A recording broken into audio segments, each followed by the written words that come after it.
down there. There was not a whole lot going on. And so I said, I'm going to leave a couple of cameras here, and then I'll come back and get them in the morning on the way back to Missouri.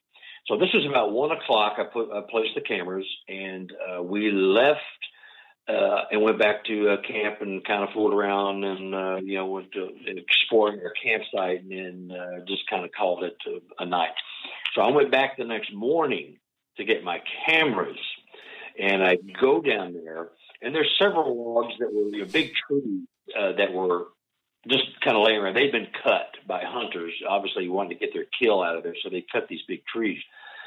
I go back down there to retrieve my cameras, and there on on a tree limb, which is about 8 feet long, big tree that had been cut, was 6 rocks, 5 on one end, which was me, the leader, which was a long, pointy rock, and the 4 expedition goers, the people that paid to go on the expedition. At the other end of the tree was another rock. That was my partner, who couldn't make it both nights, and the 5 people on the other side, the 5 rocks, was me and the 4 expedition goers. So they were leaving, for lack of a better word, they were leaving rocks to represent you folks. Yes. And they segregated them because they came at different times. Well, they segregated because we were there, but my partner couldn't make it. So right. He was there, but not there. Right. He was segregated. Right. Yeah, it blew my mind because they knew he was around. Well, they knew he was around, and we were there the day before. Okay. And he and I were down there. And my point is that they knew I was coming back the next morning to get my camera, and that gifting was sitting there waiting for me. And what they didn't know was Harold wasn't coming with me, my partner, because he lives in Illinois. So he was going back up to where he lives, and I was heading back to Missouri, Kansas City. So they knew when we went down there the day before, they recognized it. This is my hypothesis, but it's really more probable a reality than a hypothesis. They recognized us when we went back. They knew I was coming back because they probably watched me or heard me talking about placing the cameras. So they knew I was coming back the next morning to get my camera, and that was, for me, that was them telling me, we know you, how you doing? It was just, and here's the other part, it was that on another tree trunk, and I've got pictures, I can send them to you if you're interested, Absolutely. There was 2 rocks on one tree trunk that it was down. And these are big trees. I'm talking about 2-3 feet high. They're probably, 2.5 to 3 foot diameter. They're big 60, 70 foot trees that have fallen and been cut. There was 2 rocks on one and the end of one tree. My partner is kind of short and squat, kind of short and round, and I'm kind of tall and I'll say slender. I could lose a little weight, but I'm tall and slender. He's short and round. There was 2 rocks. One was a big round rock, and one was a smaller, more slender rock. They picked the type of rock on purpose. Yeah, and I took those 2 rocks and took them back to my car and dusted for prints. And I carry a DNA kit with me at all times, by the way, but there was nothing on there. It just blew me away because in the book that I already written that you've got, I talk about them counting, and they knew I was coming back. Now, here's how I come to this conclusion. I left at about 1 o'clock in the afternoon. 1:30 is when he and I left after we left the cameras. This is during the pandemic. There was 18 hours from the time we left for somebody to go down there, leave rock stacks that coincided with the number in my expedition and go home. Now, people do rock stacking. I don't know if you're familiar with rock stacking, but people do rock stacking when they're on hikes in the nature and they're becoming one with Mother Nature. They'll stack a couple of rocks and maybe leave a feather from a bird or a leaf. Or even for marking trails, like a cairn. Yeah. I mean, it's something that happens. But during a pandemic, they would have had to come down there, and being October, it got dark around 5:30. Mm-hmm. So they would have had 4 or 5 hours to drive over there from the time I left, and me not passing them on the way out, to go out, take a hike, and make a rock stack, and pay your homage to Mother Nature, and all that good kumbaya stuff. And that's entirely possible, but just not probable. Is this the timing and the numerology and the symbology of everything that happened? That time of year in that short snapshot of time, it's not likely. No, it's just not likely. And then you get into the you're familiar with Occam's razor? Yes, but explain it, please. Well, the Occam's razor is the theory, and it's a scientific thing that basically, the more you have to try to explain why something happened, it's less likely that it happened. The explanation that takes the least amount of convincing or imagination is the most likely reason for the event. So it's the most simple and effective, the basic and simple explanation is usually the one.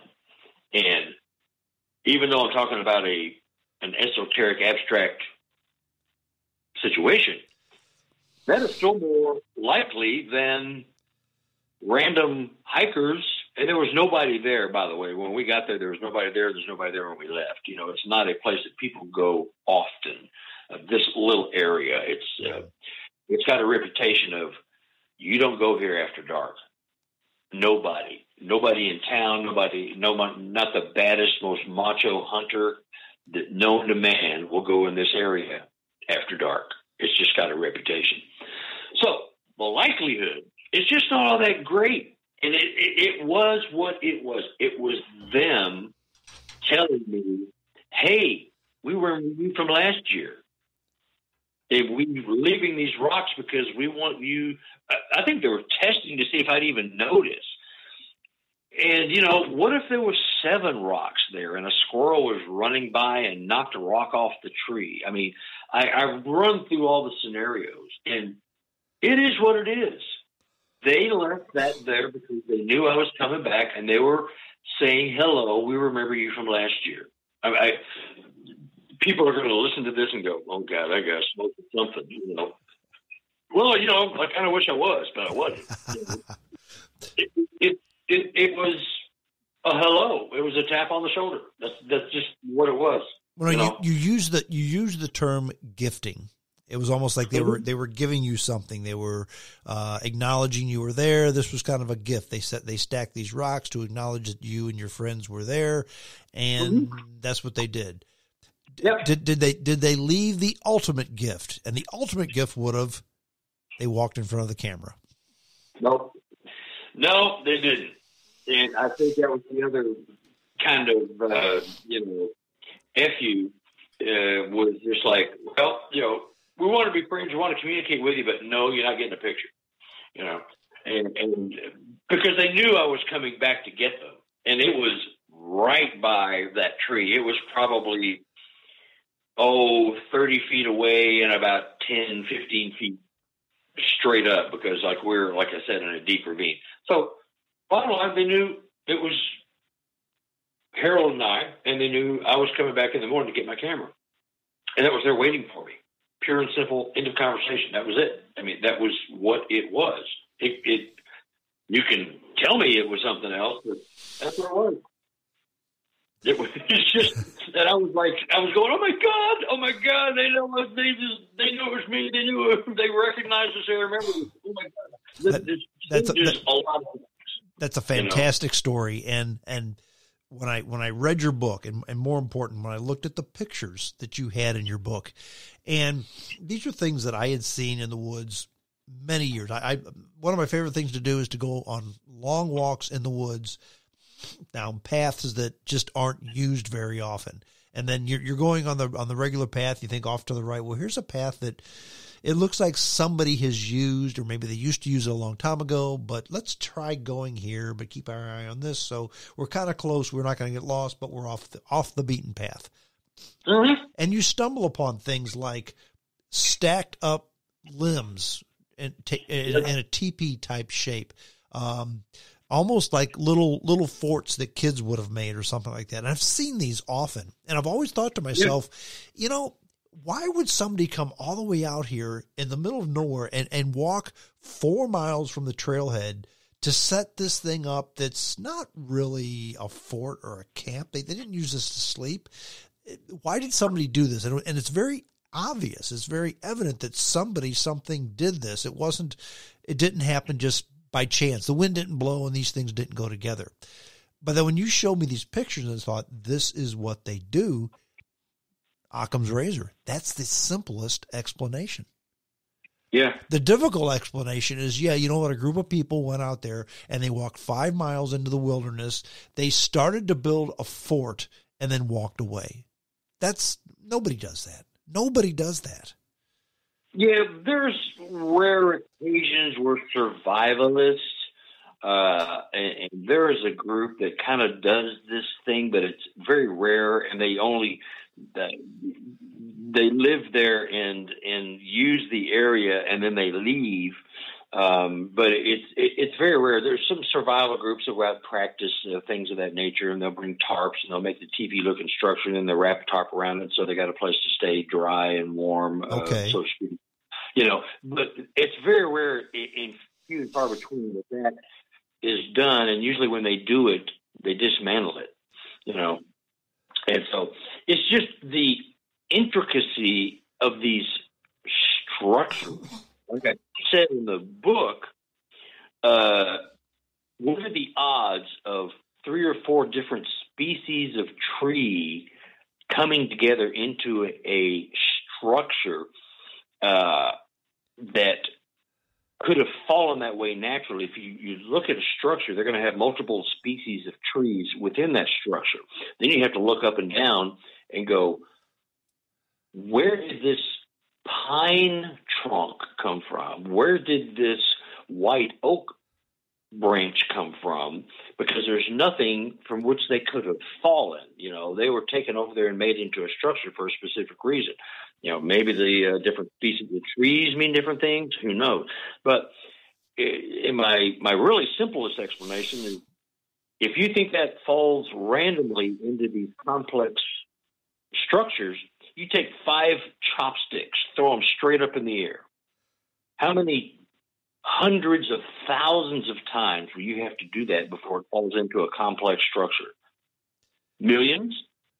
2 million? I mean, how many? Exactly. It just doesn't happen that way. It's the Occam's razor thing. It won't happen with some incredible rare exception. Well, and when somebody tries to explain something like that too, that's when I roll my eyes, because it's akin to the old theory that if you get an infinite amount of monkeys on an infinite amount of typewriters, one of them one day, and give them an infinite amount of time, one of them one day is going to write all the complete works of Shakespeare. Yeah, okay, it could happen, but it's not going to happen. Yeah, it's possible, but not probable. Exactly. Sums it up in a pretty succinct way.